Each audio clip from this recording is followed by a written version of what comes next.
Hey YouTube. So I just want to go over three quick concepts concerning things that would make a difference and determine the outcome of your shelter, even including your clothing, things to help regulate your body temperature. And so the three are conduction, convection, and radiation. Just quickly, conduction is the heat transmission into another element directly. And so an example of that would be when you're sitting next to a campfire. The closest parts of your body to the campfire, to the actual heat source, the flame, would get warm first, and then the rest of your body starts to warm more and more.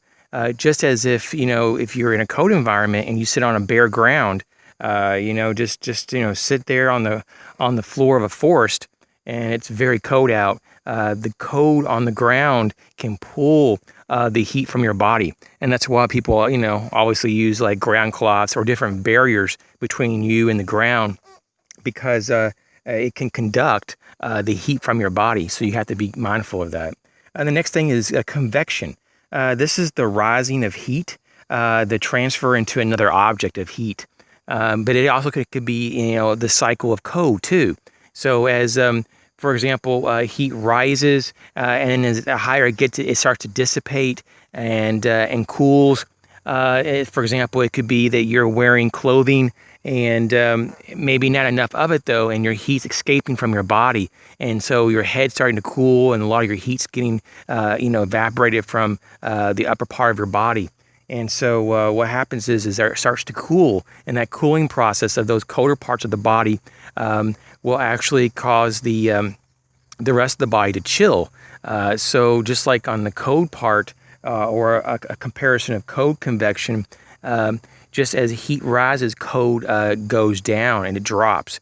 So your heat is escaping, but the cold is coming down and into the core of your body. So you're cooling off. And so unless your body can keep up with the production of heat and the core temperature, and it has enough calories to produce all that heat to make up for the inefficiency of your insulation or your clothing or your shelter, you will cool to the point that could be dangerous and deadly. So that's convection. And lastly, radiation is the emission of heat, or energy is what it is. And so this could be once again, at a campfire. We could be sitting there in front of a fire, and the fire puts out heat, and we can feel that radiation. Or like our core body temperature, our core organs that work real hard to generate heat. That could be a form of radiation outwardly into the rest of our body to keep us regulated in terms of not being too cold, or maybe there's different ways that we have to regulate our radiation so that we don't overheat, sweating or panting, breathing heavy. Maybe we have to do different things like drink more water to try to dissipate the heat. So these are just quick tips. I hope you learned something. Thanks for watching, and we'll have another video real soon.